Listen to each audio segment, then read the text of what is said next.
Takže banán lidi, zdraví vás Adler225 a teď si ukážeme, jak se připojit na server mc.survivalgames.cz. Takže otevřeme si multiplayer v angličtině neboli hra více hráčů. Dáme tohle. A když si to chcete, jako já, udělat takhle, tak dáte tady.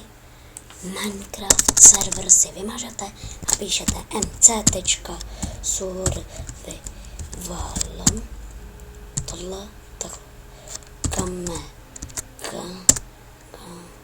games.cz a to uděláte i do toho druhého řádku, tohleto dáte hotovo a uloží vás to, nebo když se to na to rovnou přihlásit, tak to napíšete sem. Dělají rušit.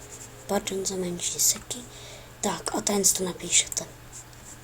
Ten to napíšete.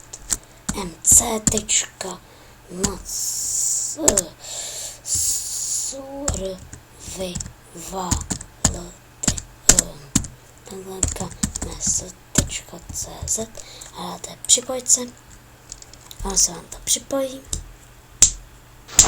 A teď, když tady hrajete poprvé, dáte Tčko, zmáčknete Tčko na klávesnici a dáte Shift a takovou šipku takovou a napíšete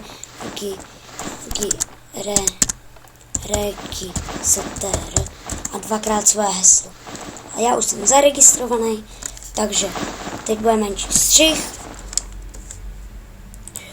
A pak se přihlásíte a jdete do toho portálu a vlezete tam. A musí to být jenom na 1.7.9, ale server je zřejmě plný, tak musíte prostě být tady v tom. Prostě to zkusit.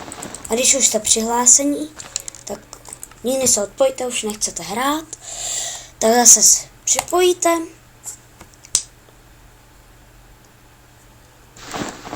A napíšete zase login a to je, ale dáte mezeru a jednou své heslo, jenom jednou.